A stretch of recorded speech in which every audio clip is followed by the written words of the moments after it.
आज हम लोग देखेंगे जीके के इम्पॉर्टेंट क्वेश्चन के सीरीज़ का पार्ट 4। तो है फ्रेंड्स, स्वागत है आपका मेरे यूट्यूब चैनल में। फ्रेंड्स, देखते हैं आज का पहला क्वेश्चन। ज्ञानपीठ पुरस्कार किस क्षेत्र में दिया जाता है? साहित्य में, इतिहास में, नाटक में या नृत्य में? तो इसका राइट आंसर है साहित्य में। ज्ञानपीठ पुरस्कार से संबंधित कुछ और बातों को जान लेते हैं।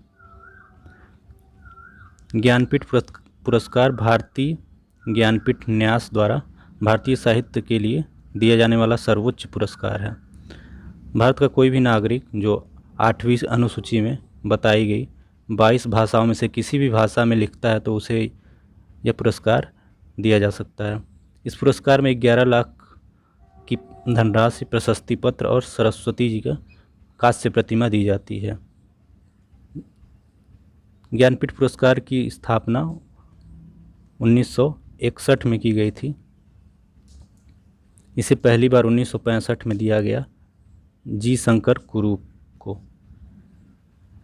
बढ़ते हैं अगले क्वेश्चन की तरफ। संयुक्त राष्ट्र संघ में हिंदी में भाषण देने वाले निम्न में से पहले व्यक्ति कौन रहे? स्वामी विवेकानंद, लाल बहादुर शास्त्री, अटल बिहारी वाजपेयी या उपयुक्त में से कोई नहीं? तो इसका राइट आंसर होगा अटल बिहारी वाजपेयी।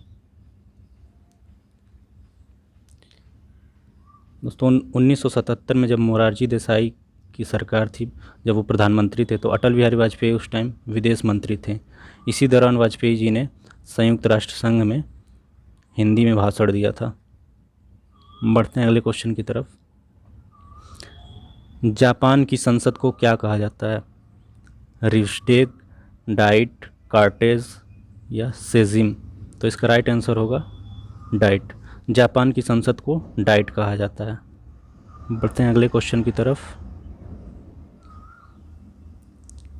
किस गवर्नर ने भारत में पहली बार सिविल सेवाएं शुरू की थी? Lord Cornwallis, Lord Dalhousie, Lord Wellesley या लॉर्ड हेस्टिंग्स ने? तो इसका राइट आंसर होगा लॉर्ड कॉर्नवालिस। दोस्तों, 1857 में मैकाले समिति के सिफारिश के आधार पर सिविल सर्विसों के लिए प्रतियोगी परीक्षा का आरंभ हुआ। बढ़ते हैं अगले क्वेश्चन की तरफ। मांसपेशियों में निम्नलिखित में से किसके एकत्र होने पर थकान होती है? Lactic acid, benzoic acid, pyruvic acid या यूरिक एसिड? तो इसका राइट आंसर होगा लैक्टिक।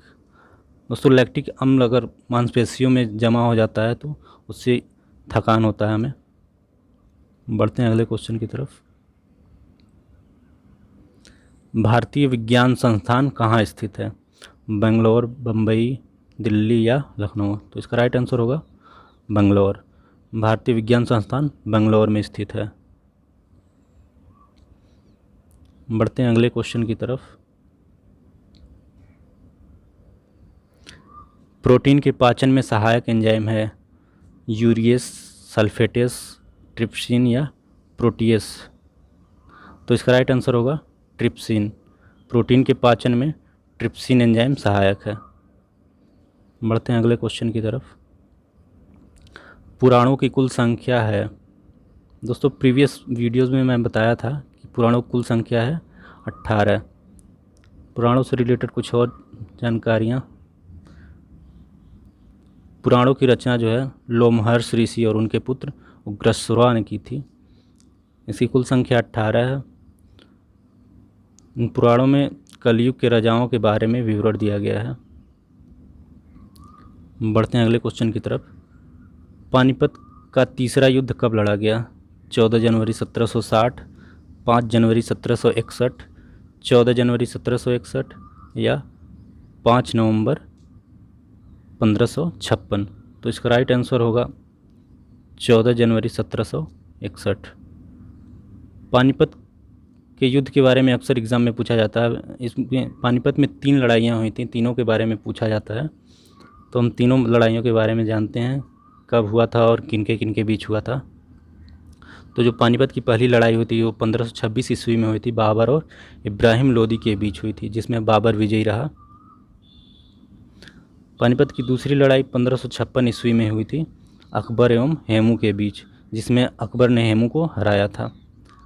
पानीपत की तीसरी लड़ाई 14 जनवरी 1761 को लड़ा गया, जिसमें अहमद शाह अब्दाली ने मराठों को हराया था। बढ़ते हैं अगले क्वेश्चन की तरफ। भोपाल गैस त्रासदी कब हुई थी?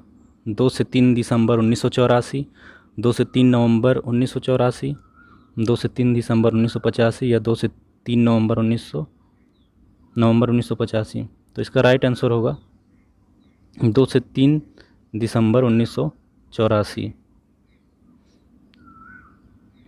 भोपाल गैस त्रासदी के बारे में और कुछ जान लेते हैं। 2 से 3 दिसंबर 1984 को भोपाल स्थित यूरेनियम कार्बाइड के प्लांट में मिथाइल आइसोसाइनाइड गैस के रिसाव से हज़ारों लोगों की जानें गई थी। साथ ही साथ काफ़ी लोग अपंग भी हो गए थे। एग्ज़ाम में अक्सर ये क्वेश्चन पूछा जाता है कि भोपाल गैस त्रासदी में कौन सी गैस लीक हुई थी। तो मिथाइल आइसोसाइनाइड, जिसको शार्ट में MIC भी बोलते हैं,